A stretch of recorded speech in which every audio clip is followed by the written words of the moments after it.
जब इस दुनिया में इंसानों का नामो निशान तक नहीं था, हर तरफ सिर्फ खामोशी थी। ना कोई जानवर था, ना कोई जिंदगी का कोई निशान। इसी बेआवाज कायनात में एक दिन अल्लाह रब्बुल आलमीन ने अपने तमाम फरिश्तों को हुक्म दिया कि ऐ मेरे फरिश्तों, मेरे अर्श अजीम के करीब सब इकट्ठा हो जाओ। अल्लाह का हुक्म मिलते ही बेशुमार फरिश्ते नूर की तरह चमकते हुए इस मकाम पर हाजिर हो गए। तब अल्लाह ताला ने फरमाया, मैं जमीन पर अपना एक नुमाइंदा भेजना चाहता हूं। ये सुनकर फरिश्ते हैरान रह गए। उनकी पेशानियों पर सवाल थे और दिलों में ताज्जुब। उन्होंने अदब से अर्ज किया, ऐ हमारे परवरदिगार, क्या आप ऐसी मखलूक को जमीन पर भेजना चाहते हैं जो वहां फसाद करेगी, खून बहाएगी? हालांकि हम तो हर वक्त आपकी तस्बीह और इबादत में मशगूल हैं। फिर नया खलीफा बनाने की क्या जरूरत है?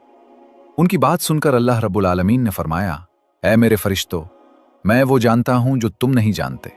कौन मेरी इबादत करेगा और कौन नाफरमानी करेगा, इसका इल्म सिर्फ मेरे पास है। मैंने तुमसे मशवरा नहीं मांगा, सिर्फ तुम्हें खबर दी है। अल्लाह की ये बात सुनते ही फरिश्तों के दिल कांप उठे। उन्होंने अपनी गलती महसूस की और फौरन तौबा की, फिर सजदे में गिरकर माफी मांग ली।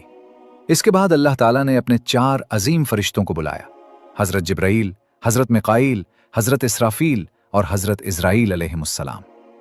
हुक्म मिलते ही सब अल्लाह की बारगाह में हाजिर हुए। सबसे पहले अल्लाह ने हजरत जिब्राईल अलैहिस्सलाम को हुक्म दिया कि ऐ जिब्राईल, जमीन पर जाओ और वहां से एक मुट्ठी मिट्टी लेकर आओ, जिससे मैं अपना खलीफा पैदा करूंगा। हजरत जिब्राईल अलैहिस्सलाम जमीन पर तशरीफ लाए और मिट्टी उठाने लगे, मगर मिट्टी रोने लगी और गिड़गिड़ा कर बोली, ऐ जिब्राईल, मुझे कहां ले जा रहे हो? जिब्राईल अलैहिस्सलाम ने फरमाया, मैं तुम्हें अल्लाह के पास ले जा रहा हूं। वो तुमसे एक ऐसी मखलूक पैदा करेंगे जो जमीन पर उनकी नुमाइंदा होगी। ये सुनते ही मिट्टी और ज्यादा रोने लगी और अर्ज करने लगी, ऐ जिब्राईल, मुझे मत ले जाओ। मुझसे जिन इंसानों को पैदा किया जाएगा वो अल्लाह की नाफरमानी करेंगे।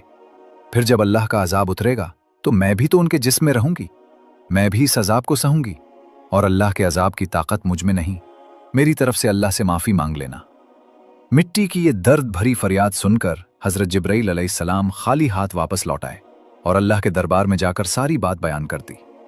फिर अल्लाह ताला ने हजरत मिकाईल अलैहिस्सलाम को भेजा। वो भी जमीन पर तशरीफ लाए, मगर मिट्टी ने वही आहुजारी की और मिकाईल अलैहिस्सलाम भी खाली हाथ वापस चले गए।